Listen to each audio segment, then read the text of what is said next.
Olá pessoal, vamos dar continuidade aqui no nosso curso de CLP básico, né, da Siemens.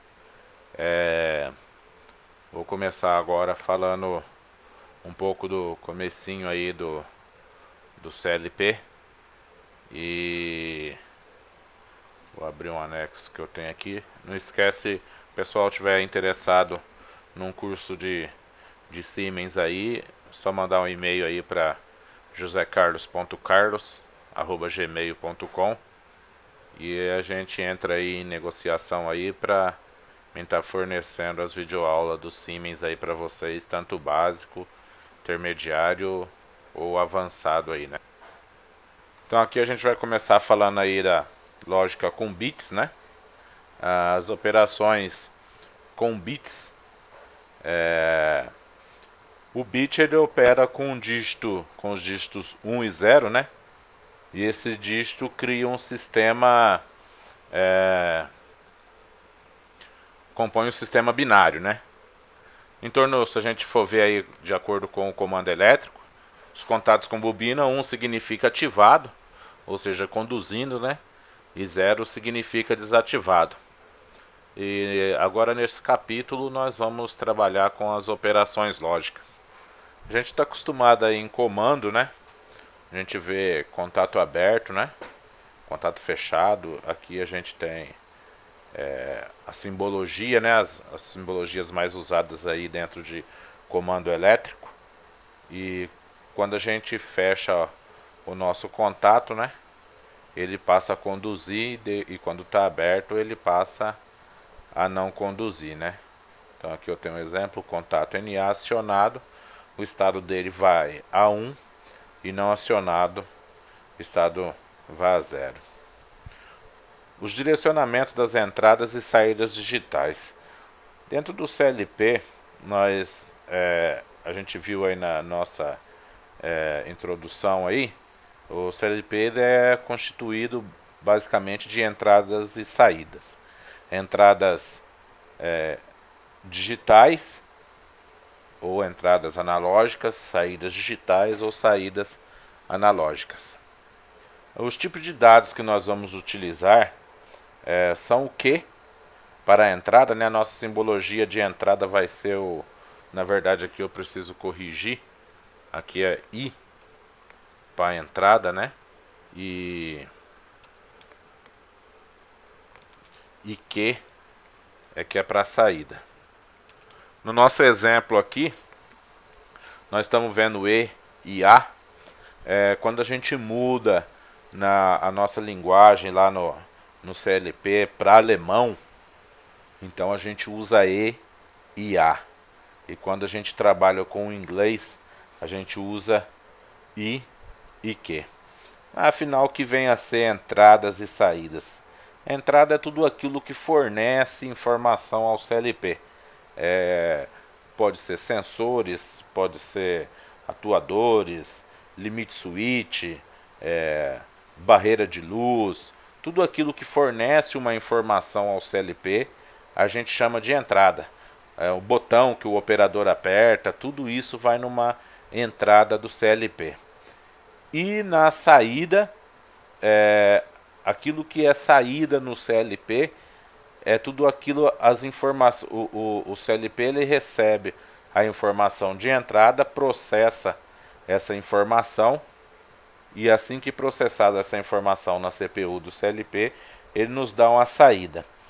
Essa saída é aquilo é a execução do CLP, né? Pode ser uma lâmpada, uma bobina, uma solenoide, tudo aquilo que o CLP vai atuar. As CPUs da Siemens, elas trabalham em byte. O byte, ele nada mais é que 8 bits. Então a gente viu aqui no exemplo aqui acima que o bit ele é 0 ou 1. E cada byte é composto de 8 bits, de 0 a 7. Mas voltando a falar, saída é tudo aquilo que o CLP fornece. Entrada é aquilo que o CLP recebe de informação e saída é aquilo que o CLP fornece. Então, para cada tipo desse, a gente pode direcionar 4 modos possíveis. O booleano, né? Que são, eu posso chamar ele de bit.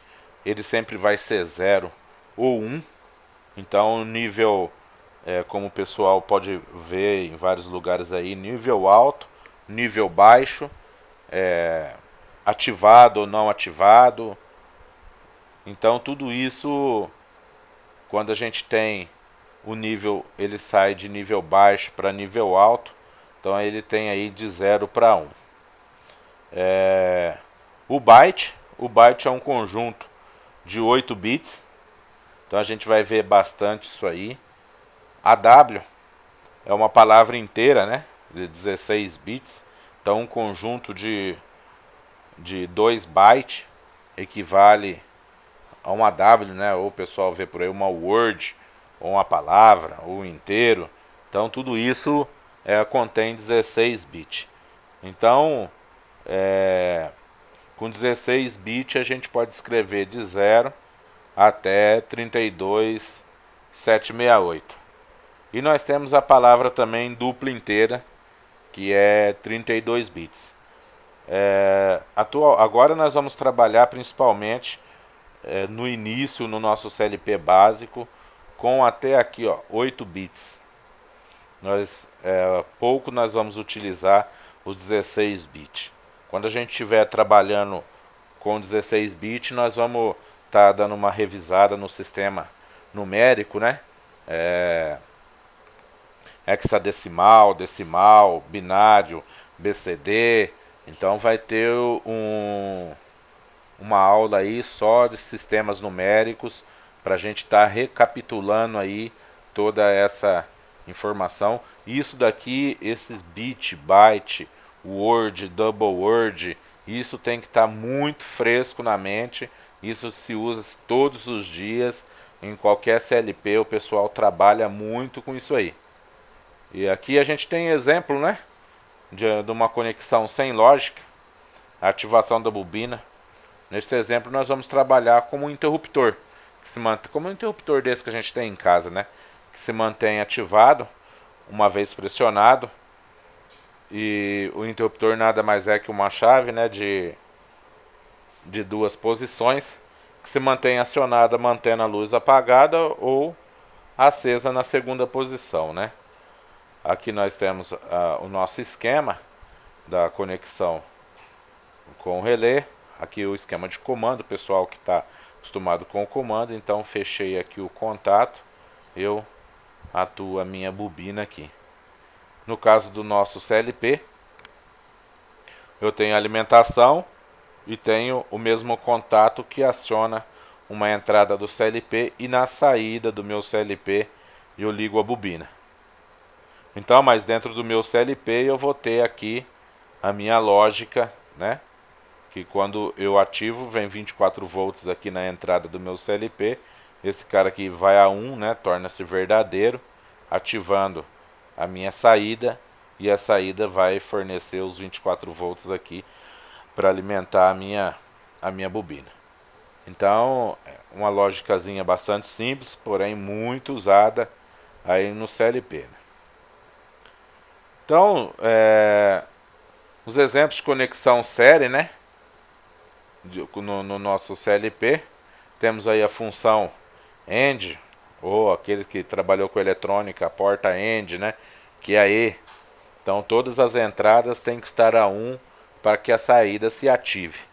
Então, eu tenho aqui o meu 24 volts. Então, se eu atuar aqui no meu esqueminha de comando, como a gente via antigamente, se eu atuar aqui, eu preciso dessa daqui também atuada, só assim eu vou poder atuar a minha bobina. E aqui da mesma forma eu tenho no meu CLP, só que como eu tenho dois contatos aqui também eu vou colocar um contato em cada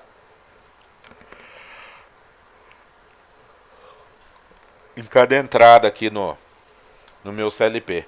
E a minha saída vai ser lá a minha bobina, como foi descrito anteriormente, né?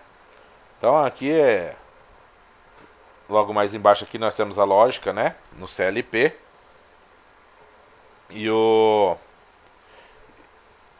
E essa lógica aqui no nosso CLP, ela é bem simples também. Se eu tiver atuado a minha entrada, as minhas duas entradas no CLP, eu vou ter aqui a minha saída atuada, né? Aqui são os exemplos da conexão em série, né? E temos mais embaixo aí a conexão em paralelo. Olha lá, que é a função ou ativando qualquer uma das entradas e saídas, qualquer uma das entradas, a saída vai ser ativada. Então aqui eu tenho meu diagrama de comando, né? Como que vai ser. E aqui eu tenho a minha saída. Aqui vai ficar a lógica, se eu tiver essa entrada ou essa entrada, eu tenho uma saída. A gente pode verificar aí, a gente pode estar pegando aí na internet a tabela verdade da porta ou, para a gente estar verificando o funcionamento da tabela verdade. Estou passando meio rápido aqui porque é um assunto bastante simples, porém é só uma recapitulada aí pro pessoal começar a entender. E também pode haver as combinações das lógicas, né? A série e a paralelo. Como a gente pode ver aqui, eu tenho duas entradas em paralelo com uma entrada aqui em série para acionar a minha saída aqui. Então vamos ver como funciona isso daqui na nossa lógica.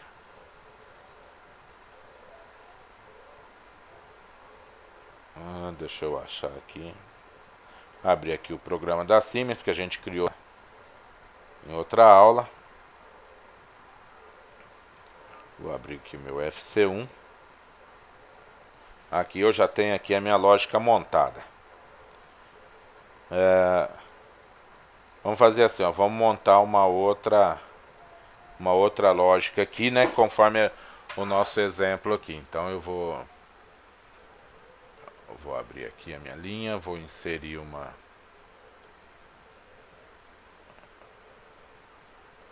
nova, vou pegar aqui um bit, vou arrastar ele para cá, vou colocar o bit aqui. Então aqui vai ser o meu endereço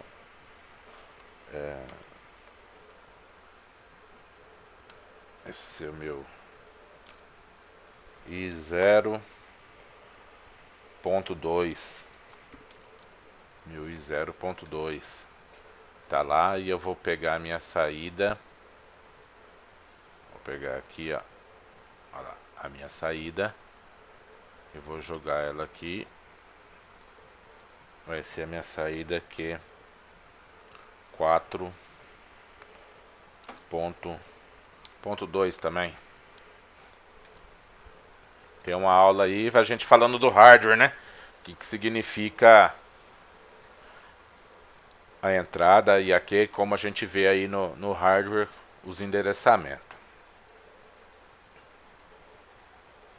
Vou fazer o download lá para o meu CLP. Aqui eu estou usando o meu PLC Sim, que é o simulador da Siemens, né? E ele não deixou fazer o download porque ele estava em RAM Mode. Quando o CLP está em RAM Mode, não é possível fazer o download. Para fazer o download, o CLP tem que estar em Program Mode ou Stop Mode, né? Aí, aqui eu tenho o meu CLP online. Então eu vou abrir aqui, ó, meu 0.2. Olha lá, uma vez que eu tenho atuada a minha entrada 0.2, eu tenho minha saída aqui 4.2 atuada, como a gente viu aqui no nosso CLP. Uma logiquinha bastante simples, né? Porém é muito usada. Então eu vou agora aumentar aqui a minha lógica. Eu vou tirar aqui de online, vou voltar o meu CLP. RAM-P é que eu vou poder descarregar o meu programa para dentro da CPU. Não preciso necessariamente estopar a minha CPU. Às vezes uma pequena alteração aí na máquina eu posso fazer aqui em modo RAM de programação aqui, sem eu estar parando meu equipamento. Então eu vou pegar mais um contato aqui, né? Que vai ser o meu... Opa, não foi aqui. Vai ser o meu... Eu vou colocar um selo aqui, vou manter ligado aqui, então vou pôr aqui Q 4.2.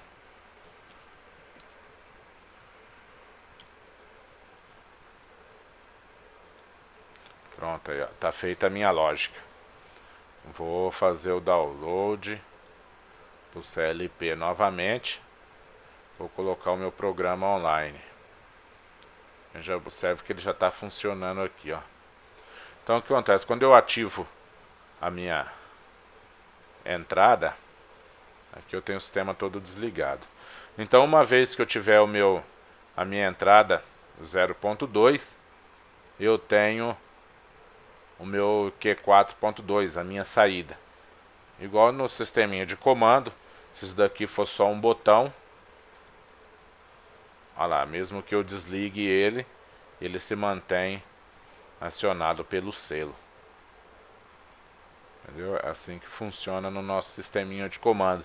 Mas agora a gente vai parar de pensar em comando e vai começar a pensar no CLP como lógica, né? Então aqui no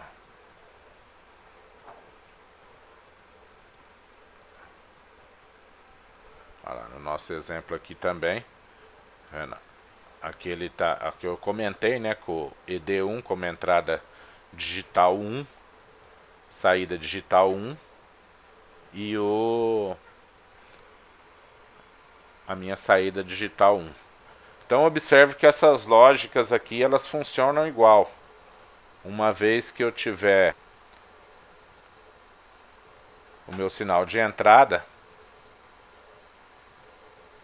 olha lá, eu tenho o meu sinal de saída. Se eu tirar o meu sinal de entrada, fica mantido aqui pelo selo. Então observe que quando a gente está trabalhando com lógica, as lógicas, apesar de serem muito parecidas, mas cai naquilo que eu falei para vocês referente à eficiência da nossa lógica, a segurança, né? E isso vai de programador para programador. Eu vou fazer um exemplo aqui para vocês terem ideia do que eu estou falando, né?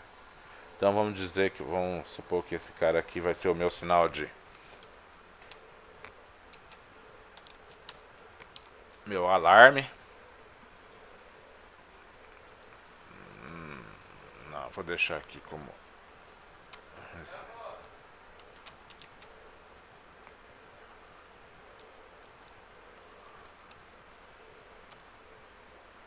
meu alarme. Tem que editar na tabela de símbolo. Eu vou deixar como meu ED1 mesmo. Então aqui é o meu alarme e esse daqui também é meu alarme. Eu tenho um alarme, tenho a minha indicação alarme atuado, e o meu alarme vai ficar mantido pelo selo aqui até que eu aperte o meu botão de reset. Agora nesse exemplo aqui eu também tenho o alarme, meu alarme vai ficar atuado e eu vou colocar o meu sinal de reset aqui. Então o que acontece? Eu tenho o sinistro do alarme, né? O alarme aqui vai estar atuado e uma vez que eu pressionar o meu botão de reset, eu reseto o meu alarme. Vamos ver como vai ficar isso daqui no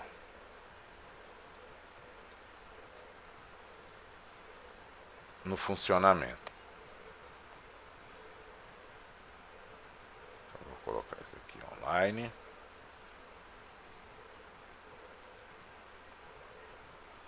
Muito bem. Então vamos no nosso primeiro exemplo. Digamos que essa minha ocorrência de alarme aqui pode ser, sei lá, pode ser um portão aberto. Então, se eu vier aqui, se eu abrir o portão, a minha célula vai dar o alarme e eu vou usar esse sinal para parar o equipamento. E uma vez que eu voltar ele lá, eu tirando a condição do alarme, né? Eu vou lá e aperto o meu reset e reseto a minha condição de falha. Aqui no nosso exemplo aqui embaixo, mesma coisa, eu vou atuar o meu alarme. Assim que eu tiver o alarme fora, né? Eu venho e vou atuar a minha condição de reset e vou resetar o meu alarme. Embora isso pareça muito bonito, isso não funciona. Pô, mas não funciona. Parece que funciona, viu funcionar aqui, viu? Mas acontece o seguinte, dessa lógica aqui para essa, existe uma diferença muito grande e que muitos programadores aí fazem desse jeito, como se estivesse fazendo o comando, e esse o B0 aqui, ó, cortando a nossa alimentação da nossa bobina, mas não é assim que se faz. A gente tem que começar a pensar em CLP de forma diferente. Então, a gente olhando essas lógicas, elas parecem exatamente iguais, com os mesmos funcionamentos, porém no quesito segurança, a diferença é muito grande. Porque o que vai ocorrer com essa lógica aqui, ó, no caso da segurança? A lógica ideal, que é a lógica que eu uso dentro da minha programação, é essa aqui.